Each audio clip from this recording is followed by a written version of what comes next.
We were a bit confused when we found out about the Samsung Galaxy S Advance. Spec-wise, it's a Galaxy S 1.5 if you will, sitting in between the Galaxy S and the S2, and it's priced accordingly. But if you're confused which one to go for, we're here to help you.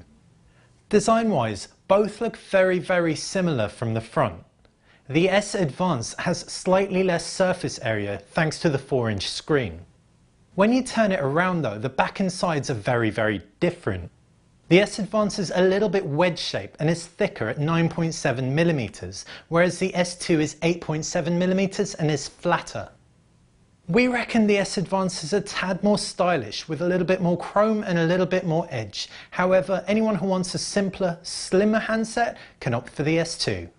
When it comes to the screen, the Galaxy S Advance is 4 inches and is Super AMOLED, whereas the S2 is 4.3 inches and Super AMOLED Plus. Despite being bigger, thanks to the non-pentile display, the S2 is just as sharp as its little brother. Both are vibrant with saturated colours and deep dark blacks, coupled with great viewing angles. When it comes to what's inside the devices, the user interface is TouchWiz 4.0 on both.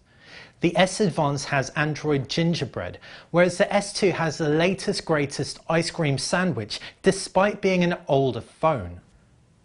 Most users won't notice too much of a difference, but any keen-eyed person out there will see that ICS adds a whole host of cool perks, such as a neat task manager and swipeable notifications.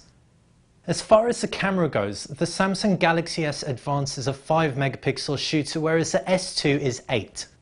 That means the S2 will give you better detail, though both offer great colour reproduction and an excellent flash.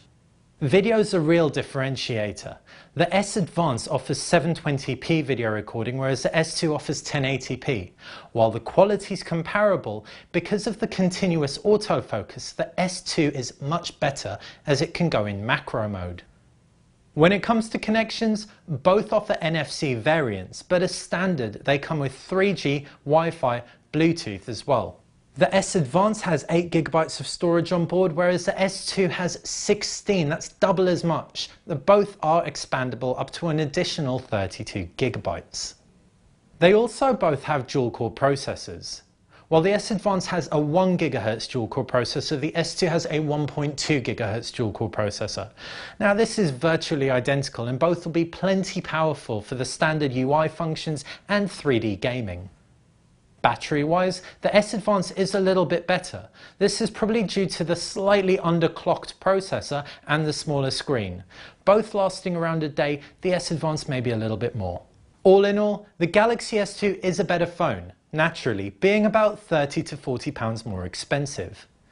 While we prefer the design of the S Advance, and the smaller screen may suit many people out there, the S2 wins in terms of sheer specs, screen and storage.